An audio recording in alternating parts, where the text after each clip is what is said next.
عالم مليان بالمغامرات والتحديات. بنقابل بطلنا الشاب اللي ما خلاش عمره يبقى حاجز ليه،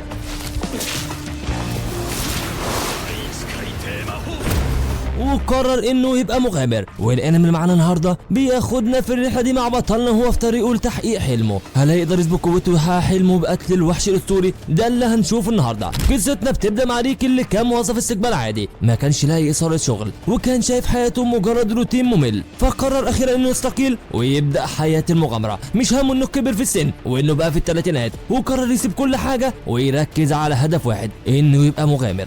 وساب المدينه وراح يتدرب مع اقوى حزب مغامرين فيها، ودي كانت خطوه مش سهله اطلاقا. على مدار سنتين عاش مع الفريده وتعرض لاقصى واعنف تدريبات ممكنه، كان في اوقات ينام وهو حاسس انه خلاص هيموت، بس في نفس الوقت التدريبات دي حولته لشخص تاني خرج منها بقوه ومهارات مش سهله، وبكده بقى جاهز علشان يقدم لاختبار تصنيف المغامرين اللي كان الحزب بيشوف انه يبقى مجرد خطوه بسيطه بالنسبه له، لدرجه انهم كانوا خايفين قوته ممكن تدمر المكان. لما رجع ريك المدينه اول حاجه عملها انه راح يسجل الاختبار، وفي الوقت ده اتعرفت عليه إليسيا موظفة الاستقبال اللي كانت اشتغلت معاه قبل كده، وشافته وهو بيقدم استقالته فجأة بدون تفسير، وكانت مستغربة جدا انه راجع علشان كده يبقى مغامر. كانت شايفة ان ده شيء صعب جدا، خصوصا ان معظم المغامرين بيبدأوا حياتهم في سن صغير، وده شيء مش معتاد لشخص في سنه. وهم بيتكلموا عن فترته اللي غابها دخل عليه مغامر سكران وبدأ يتصرف بقلة أدب مع إليسيا، وكان مصر انها تخرج معاه غصب عنها، بس ريك طبعا اتدخل وكلمه وضربه ضربة خفيفة على دراعه. لكن غريب يا صديقي ان الضربة خلت المغامر يغمى عليه. ريك افتكر انه اتأثر من كتر الشرب وما خدش الموضوع جد، وراح خد ورقة التسجيل بتاعته اللي كانت فيها الرقم 4242،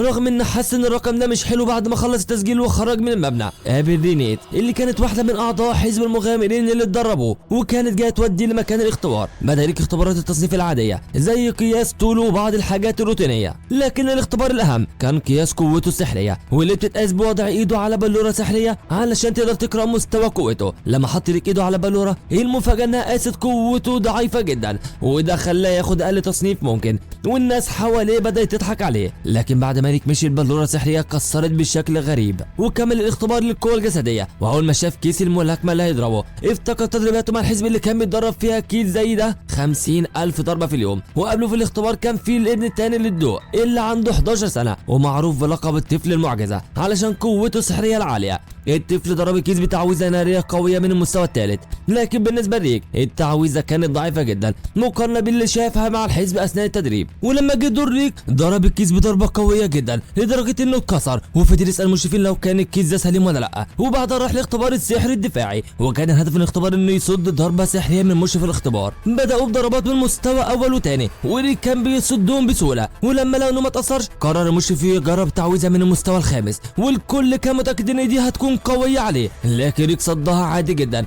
والانفجار اللي حصل نتيجة الضربة اللي كان ضخم لدرجة ان فارس سيلفستر من الدرجة الأولى شاف الدخان وقرر يشوف فيه ايه، والمشرفين شرحوا لسيلفستر اللي حصل. بعد ما الاختبارات خلصت قعد ريك مع رينيت اللي سألته عن الاختبار الكتابي. طبعا بالنسبة له كان سهل جدا كونه عنده خبرة 14 سنة كموظف استقبال. وفي الوقت ده ظهر فريد ابن الضوء الثاني، وكان متضايق ان ريك خد كل الانظار منه لدرجة انه كان بيعيط، ونادى على اخته الكبيرة انجليكا، واشتكى ريك قدام انجليكا، فقررت تتحدى في مبارزة رسمية ورمت منديلها على الارض كعلامة للتحدي. ريك اللي مش فاهم معنى الحركه شال المنديل وافتكر انه بيحاول يساعد، لكن ليت شرحت له ان ده معناه انه قبل التحدي. انجليكا وضعت شرط ان الخاسر هيبقى تابع للفائز، ووضحت له قوانين المبارزه اللي متعارف عليها في مملكه فيليهام، ولانها فارس من الرتبه الثانيه وبتعادل مغامر من التصنيف الثاني. ريك حس بالتوتر شويه، لكن ليت فكرته بتدريباته اللي عاشها مع الحزب، ولما افتكر الايام الصعبه اللي مر بيها التوتر كله راح من دماغه واستعد للمبارزه. بدات انجليكا اول حركه بالمبارزه وكانت سريعه جدا لدرجه انها افتكرت ان ريك مذهول بسبب سرعتها العاليه، لكنه في الحقيقه كان شايفها بطيئه جدا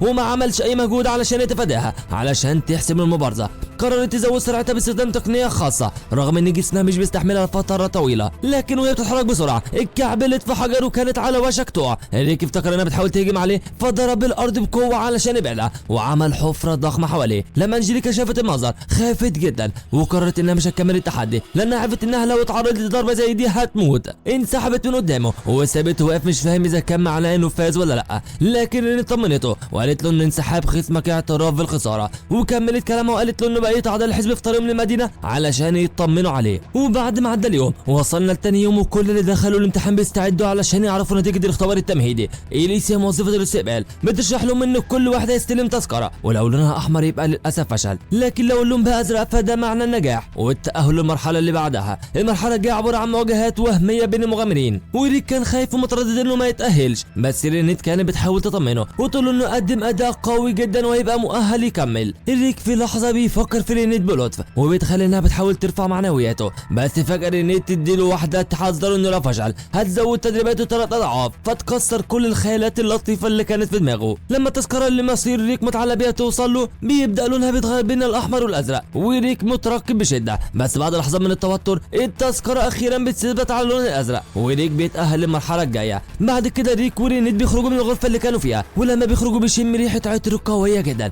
الريحه كانت تخص راستر الابن البكر لعيله دير موت واخوه فريد وانجيليكا الكبير. ريستر كان معجب برينيت وبدا يغازلها قدام ريك اللي ما قدرش يسكت ودخل بينهم علشان يبعدوا عنها، بس ريستر ما عجبوش تدخل ريك، ولما لمح سنه وتصنيفه المتدني على بطاقه بدا يتريق عليه، ازاي حد في الثلاثينات واخد تصنيف منخفض كده. ريك حاول يحافظ على كرامته ورد عليه ان هو كمان داخل الاختبار رغم انه في منتصف العشرينيات، بس ريستر رد عليه بنبره فخر وقال انه في الحقيقه مشرف على المرحله الجايه للاختبار ومن الدرجه الاولى كمان. وبعدها كمل كلامه مع رينيت محاولا انه ياخدها معاه، لكنها رفضت وقالت له انها تمشي مع ريك، وده طبعا يا صديقي زود غيظ ريستر اللي هدد ريك بلهجه تحذيريه وقال له يستعد كويس علشان هيلاقيه في الاختبار الجاي. وبعد ما ريستر مشي قعد لوحده يشرب وهو متعصب بسبب اللي حصل مع ريك. في اللحظه دي دخل عليه فريد وانجيليكا وهم بيعيطوا وبيشكوا ان في واحد كبير اتنمر عليهم هما الاثنين. لما ريستر سمعهم ربط كلامهم بسن ريك وسال فريد عن رقمه علشان يبقى حريص في الاختبارات الجايه. في الوقت ده كان ريك بيجهز اختباراته الجايه وهو قلقان انه يقابل ريستر، بس رينيت بتحاول تهون عليه وتطلب منه يبقى مراعي لقوته في الامتحان. وهم ماشيين قبله مشرف المرحله الجايه واسمه لينكس اللي اعجب بعزيمه ريك وقرر يبقى مغامر رغم سنه،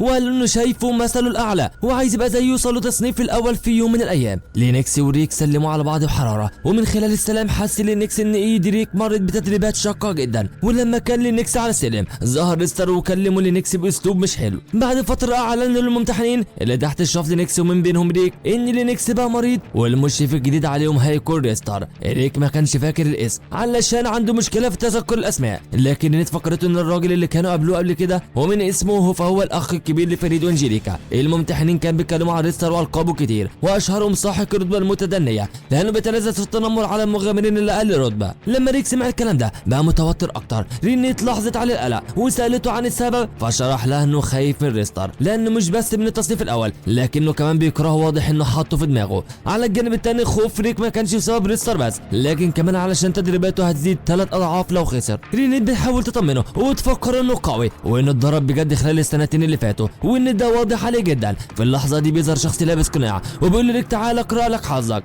ريك اتحمس للفكره وراح قعد على الكرسي قدامه، لكن رينيت خدت بالها ان الكرسي معمول عليه تعويذه وحاولت تمنعه، بس ريك فجاه اختفى من قدامها. واكتشفوا بعدها ان الشخص المقنع كان فريد اللي كان فرحان بمقلبه. رينيت انفعل بشده وكسرت البرول اللي مع فريد وهددته انها تخلع له عينه بسحرها لو ما قالش الحقيقه. فريد اضطر انه يعترف ان سحر الانتقال مش سهل عليه وان ريك ما انتقلش بعيد عنهم. ريك ظهر بره مكان الاختبار ولها مجموعه من الناس مستنيينه باوامر من ريستر عشان يضربوه. على حظه اعداء حزب المغامرين اللي اتدربوا ووصلوا عنده في اللحظه المناسبه، وريك لما شافهم ارتعب اكتر من وجودهم من الناس اللي مستنياه. واحد من الناس حاول يهجم عليه بس كسر سيفه على جسم وحش عملاق وهو وحش متقن لكل انواع السحر واسمه بروستون. كان واحد من اقوى اعضاء الحزب. بدا بروستون يديهم نصايح عن التوازن والقوه ويعالج الشخص اللي ضربه. في اللحظه دي ميزيت اللي يعتبر افضل حرفه في العالم قدم لريك سلاحه المعدل الجديد وبدا يجربه على الناس اللي هاجموه اثناء ما المعركه شغاله. الوحش الثاني في الحزب مصاصه الدماء العبقريه إليستار بتخلص على باقي الناس بتعويذه قويه جدا بعد ما هاجموها في الاول، وزعيم الناس اخيرا بدا يتعرف عليهم وان دول الحزب الاسطوري وكلهم من المستوى اس. بعد ما خلصوا رجع ريك للمكان اللي رينيت كانت فيه ولقاها ماسكه فريد ومدمره مكان بالكامل،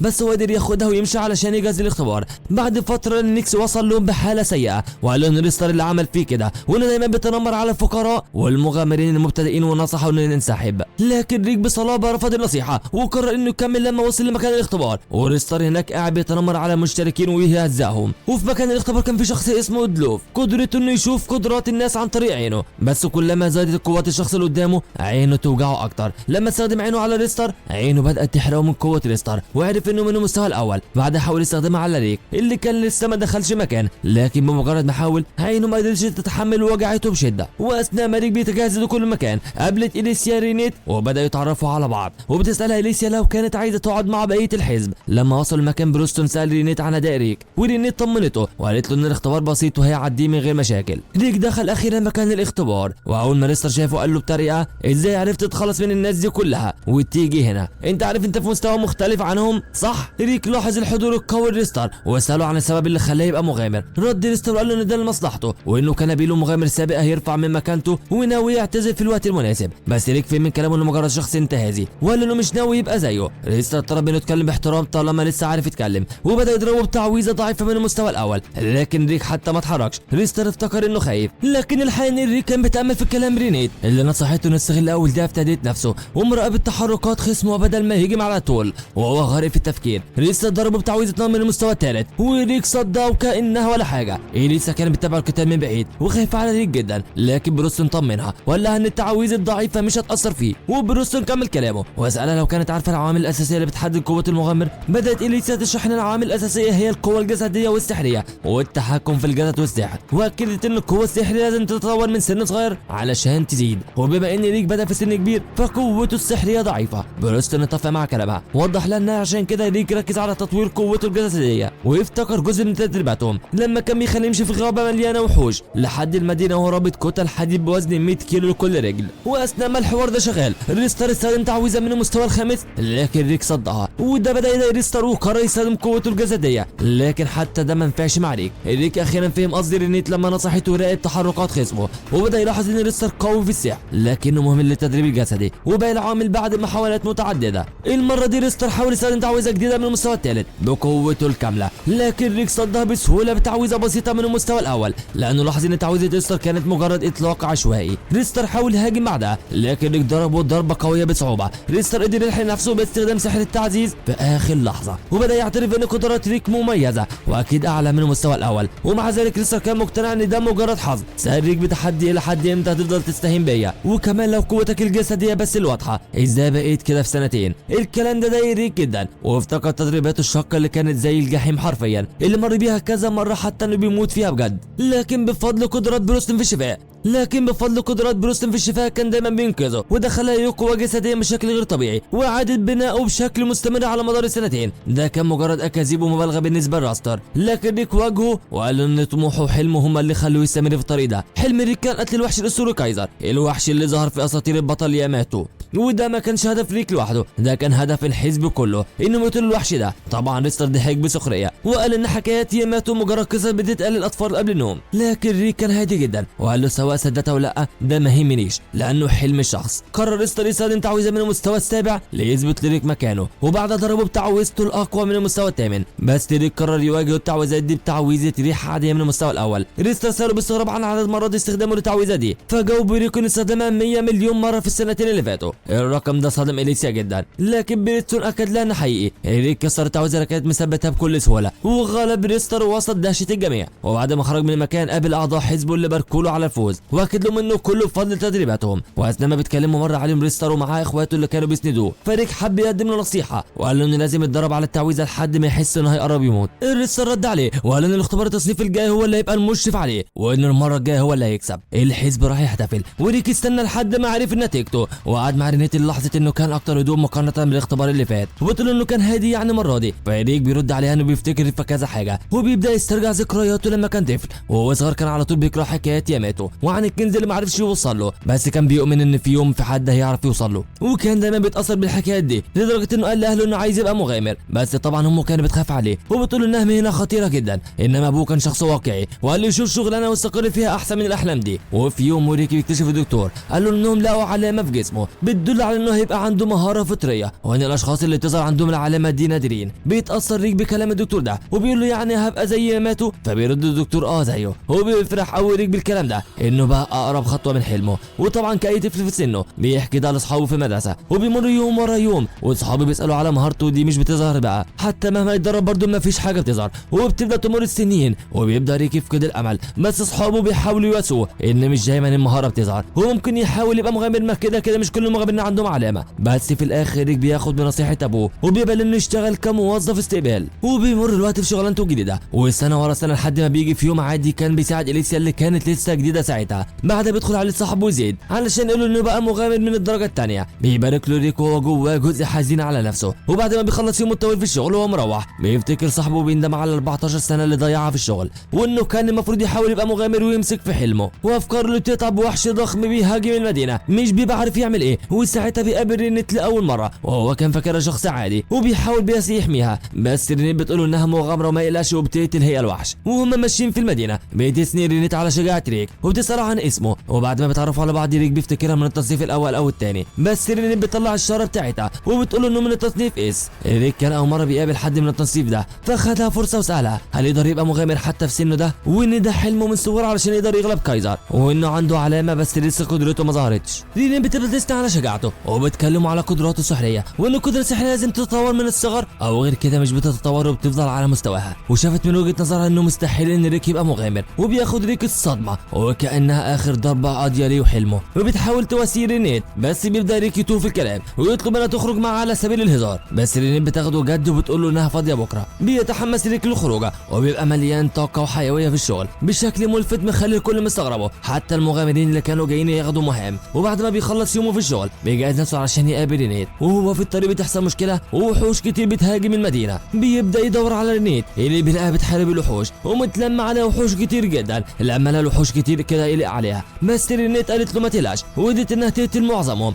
بس مره واحده حست بحضور مرعب شل جسمها ووسط الوحوش وما بقتش عارفه تعمل حاجه. حاول ريك ياخدها ويهرب بس الوحوش اتلمت عليه. بس لحظه الحلو جاي، زيد وشويه مغامرين خدوا مهمه مستعجله من النقابه بداوا يساعدوه. ريك كان عايز يطمن بس رينيت هي قالت له يهربوا بسرعه قبل ما التنين هي اللي حست بيجي، وقبل ما تكمل كلامها بيغطي سل التنين السما وبيحبس الكام مغامر دول في حاجز بيخليهم مش عارفين يهربوا. ارادتهم بدات تضعف وكانوا خايفين يهجموا عليه، بس لما لقوا ريك الضعيف اللي عباره عن موظف عادي بيمسك حجر وبيحدفه على التنين بيبداوا يتحركوا ويحاولوا يهاجموا التنين، بس كل هجماتهم ما اتأثرتش فيه خالص وغلبهم كلهم بضربه، مع ان زيد حاول يصدها بس فشل وسط اصابته ونزيفه. ريك حاول يعطله بس اول ما قرب من التنين ضربه بكف ايده ودفنه في الارض، وبينما الكل فاكره مات بيسمع ريك صوت في دماغه بيقول له تم اكتساب مهاره، وبيقوم هو مليان سحر كتير كان باين للعين العاديه، وبيفرح اخيرا انه اكتسب المهاره مع انها اتاخرت كتير. بيحاول التنين يهاجمه بس بيصد ريك ضربته بكل سهوله، وبعدها بيقتله بضربه واحده وسط ذهول من الموجودين خصوصا رينيت، وبيفقد وعيه بعدها بيفضل فاقد وعيه لمده اسبوع. ولما بيفوق بيلاقي رينيت مستنياه وبتطلب منه انه ينضم للحزب بتاعهم، وان هدف الحزب بتاعهم نفسه الهدف بتاعه هو قتل الكايزر، وانه فعلا موجود مش مجرد اسطوره، وان ريك اكيد قوته هتزيد جنبهم. وبيرجع ريك تاني للحاضر وهو بيسمع الرقم ووسط الارقام الناجحه في الاختبار، وهم ماشيين بتقول له رينيت ان كده بقى مغامر رسمي. بيشكرها ريك وهي والحزب علشان تدريبه، ومن جواه كان بيشكر نفسه اللي مرضيش تستسلم ومسكت في حلمها انه يبقى مغامر. وبعدها بيروح يشوف لينكس في المستشفى وبيقول له انه نجح، ولما بيعرف انه مع الحزب الاسطوري بيطلب منه انه يروح يشوفهم. بيديله ريك العنوان وبيطلب منه يجهز بمعداته كلها، ولما بيوصل ليها ما بيلاقيش ورا وحش عشان يخافوا يقربوا اساسا للقلعه. لينكس مش فاهم هو لابس ليه كل معداته، بس بتجيله الاجابه على طول من إليستريت وهي بتضربه بتعويذه من المستوى السادس كهزار. بيلحقوا ريك وبيوبخ إليستريت انها لها كتير تبطل تستخدم تعويذ في القلعه، بس هي كانت عايزه تلعب معاها عادي، وكعقاب لاستهتارها ده بتخصم رينيت فلوس تصليح القلعه منها. بيروح ريك يلعب مع إليستريت بدل ما تكسر حاجه تاني، وبيطلب من لينكس يستمتع بوقته في القلعه. التاني ما كانش عارف يقضي وقته ازاي في المكان واسع ده، بس بيلمح ميزات قاعد في الورشه بيجرب سلاح جديد، بيلفت السلاح نظر لنكس فميزات بيخليه يجربه، وبينبهر التاني من قوته، وفي نفس الوقت بيخاف علشان سلاح زي ده لو في كميه منه في حرب هيغير كل مجرياتها. وبعدها بيرجع تاني للقلعه وهو بيتمشى فيها بيلاقي اوضه فيها بروستون بيقرا كتب اللي بيرحب بيه ويقول له يدخل لو عايز. بعد ما بيدخل لينكس الاوضه بيساله لو قرا كل الكتب الموجوده دي، فبيجاوبوا انه قرا معظمهم، بس بسبب تدريب ريك الاخير اتراكمت على الكتب. ريك لما بيعرف ان هو اللي ضرب ريك بيطلب منه يضربه مره واحده علشان يعرف شكل التدريبات بتاعه ريك، وريته ما طلب. بروستون ربط في رجله كتل حديد زي اللي كان ريك بيستخدمها وراح رمي من على جرف صخري، ولولا رينيت اللي كانت بتصطاد الغدا كان زمانه ميت. وبيجي بروستون ياخده علشان يكمل تدريبه، وفي اخر النهار بيكون خلاص مش قادر يتحرك علشان ريك يقول له ايه بس اللي خلاك تضرب مع بروستون. وبعد ما بياكل الغدا اللي عملته رينيت بيتكلم لنكس مع بروستون وميزيت على ريك، وانه كان نفسه يشوف المهاره اللي اتعلمها، بس حسب كلام بروستون انه مش بيعرف ينشطها، وانها مش من السيكريتس اللي نشطه بشكل دائم، بس حتى من غيرها هو وصل للمستوى اس بالتدريب تدريباته، ولو فعل هيبقى اقوى منهم. بعدها بيدخل بروستو في الموضوع المهم اللي عايز لينكس علشانه، وبيسألوا عن الاحجار الستة اللي كانت في حكايات ياماتو. الاحجار الستة دي بتفتح طريق بيؤدي القيصر، وان هدف الحزب ده انهم يقتلوه. وبما ان الاحجار بتنشط كل 200 سنة ودورتها الجاية قربت فتطلع انبعاثات سحرية ملحوظة، لينكس بيقول لهم انه ما عرفش حاجة عنها بس هيدور لهم في السجلات السرية ولو وصل لحاجة يبلغهم. وبعدها بكام يوم بيروح ريكو مع بروستون واليستر علشان ياخدوا المهمة، بس رئيس النقابة مش بيرضى بالرغم انها سهلة ليهم، وبيقرأ لك شروط المهمة. وبواقع خبرته في الشغلانة دي بيقول لبروستون لو جبنا واحد كمان معانا هنعرف ناخدها. بيأكد رئيس النقابة على كلام ريك ده، وبيطلب من واحدة في المكان اسمها ري تروح معاهم علشان نكمل عددهم. وري كان نفسها تروح اي مهمة خطيرة، وهم في الطريق بتسألهم بيدوروا على ايه، فريك بيقول لها ان واحد صاحبهم قال لهم على مكان حجر من اللي بيدوروا عليهم هنا، بس الحجر مكانه خطير ودايما بيلم الوحوش ليه. ري بخبرتها الضعيفة بحكم انها لسه مغامرة في اقل تصنيف كانت فاكراها انها مجرد وحوش سهلة، بس لما بيوصلوا بتلاقي الوحوش ضخمة قريبة من حجم التنانين وبتجري تستخبى. بروستون بيضربه من غير ما يقتله علشان يتساعد اصحابه، بيطلب من ريكي ياخد ري بعيد. بيضرب بروستون واليستر معظم الوحوش وبيرموها عليه علشان يصدعوا الزعيم بتاعهم، وفعلا بيظهر على طول. بيطلب ريك من ري تستخبى علشان عايز يجرب قوته على التنين، وبيقتله بضربة واحدة بتخلي ري تتفاجئ من قوته بما انها كانت فاكراه مجرد عجوز. بيلاقي ريك واعضاء الحزب اللي معاه الحجر وبيرجعوا بالقلعة علشان يطلبوا من ميزيت انه يستخدمه في تحديد الاحجار القريبة منه. ولما بيستخدم ميزيت سحره اللي بيرسم خريطة كبيرة بيظهر مكان حجر تاني على في مدينة اسمها هيروكوتوبيا، وبتبدا رحلة ريكو مع رينيت وبروستون المدينة. واول ما بيوصلوا بيلاقوا واحد وواحدة هناك اسمهم جولد وميليشيا. بيوريهم ريك الحجر لو شافه زي اللي كده. بتحس ميليشيا انها شافت الحجر ده قبل كده بس مش قادرة تفتكر. وهم بيتكلموا بيعدي موكب لبطل المدينة في الملاكمة 5 مرات، منهم 3 توالي اللي اسمه كيرون وكان رافع الحزام بتاعه. بتاخد ميليشيا بالها من الحزام وقلت لهم يبصوا عليه وان في حجر شبه اللي هم بيدوروا بالظبط. بروستون بيأكد كلامها وان ده حجر من ال6 واسمه الذهب الملك. وبيروح ريكو ورينيت لكيرون علشان ياخدوا منه الحجر، بس علشان طريق كلام ريك مش موضح هدفهم بيتدخل بروستون وبيدخل في الموضوع على طول، وبيقول لكيرون انهم عايزين الحزام علشان ياخدوا الحجر لانه كان يخص حزبهم من زمان وكانوا بيدوروا عليه، وطبعا هيبدلوا الحجر بواحد تاني ويرجعوا ليه. كيرون بيفهم كلامهم بس بيقول له مش هيقدر يديهم الحزام علشان ده فخر مدينتهم، ولو فعلا عايز الحزام لازم ياخده بالطريقه التعارف عليها وانه يبقى بطل المدينه في الملاكمه. بروستون بيتفهم كلامه وبيمشي مع ريكو ورينيت علشان يقدموا في البطوله. واول ما بيمشوا بيتكلم كيرون مع صاحبه اللي قال له ليه ما سبتناش نقتلهم، بس كيرون بيقول له لو عملنا كده كان زماننا كلنا ميتين. وكان ساعتها الحزب بيخطط هيدخلوا زي البطوله، وقرر بروستون ان هو وريكا يشاركوا ويتقسموا الفريقين. بتروح رينيت مع ريك اللي راح يشارك في الاختبار التمهيدي علشان يعتبروه ملاكم، وكان الاختبار عباره عن انه يحارب احسن مبتدئ عندهم. والحزن ليك المبتدئ ده بيطلع انجليكا اللي اول ما بتشوفه تتخض وبتساله انت ايه اللي جابك هنا، وبيبدا الاختبار بينهم. وانجليكا بتحذر ريك انها ما بقتش زي الاول ولسه بتحاول تتحرك حاجه بتضربها في رجليها وبتوقعها وكل ما بتقوم تضرب وتقع. ريك بيقول ايه رايك في التقنيه الجديده اللي عباره عن ضربه خفيفه في الرجل غير مؤذيه اللي من سرعه انجليكا حتى ما شافتش رجله وهي بتتحرك، وبتحاول تاخد مساحه ليها علشان تستخدم تقنيتها، بس ريك بيوقعها تاني وبيقرر يبقى جد. واول ما انجليكا بتسمع كلمه جد دي بتستلسم على طول. بعد ما النزال خلص وهم ماشيين انجليكا بتكلم ريك وهي بتعيط علشان بعد ما بعدت عنه قررت تتضرب. ريك بيحاول يرضيها وبيعزمها على الاكل في المطعم اللي شغاله فيه ميليشيا، وهم بياكلوا بتسال انجليكا ايه اللي جابه هنا، فبيقول لها انه عايز يكسب ببطوله الملاكمين. ولما بتعرف انه عايز يشارك في البطوله السنه دي بتقول انه جسديا مستحيله علشان لازم يكسب 40 نزال علشان يقدر يسجل ومش فاضل الا اسبوع على نهايه التسجيل. بس ريك كان كسر المنطق بتاعها ده اساسا وطلب ال 40 نزال في 4 ايام. وبيبدا اول نزال لريكو خصمه ده كان معروف انه دايما بيستخدم اسلحه، وفعلا استخدم الخصم ده حجر تعزيز قوته الجسديه وضرب بها ريك، بس ردة فعل الضربه كانت قوه اكتر من جسمه بيستحملها وكسرت ايده بسبب جسم ريك الصلب. بيضربوا ريك بتقنيه جديده كلها موجوده علشان ما يقتلش اللي قدامه بالغلط، وبيغلبوا بدافع الهوا بس من لكمته. وبينتهي اول نزال لريك وسط اندهاش الكل من قوته. وبتكون خلصت حلقتنا النهارده. ما تنسوش تعملوا لايك واشتراك في القناه علشان يوصل لكم كل جديد. دمتم سالمين، سلام.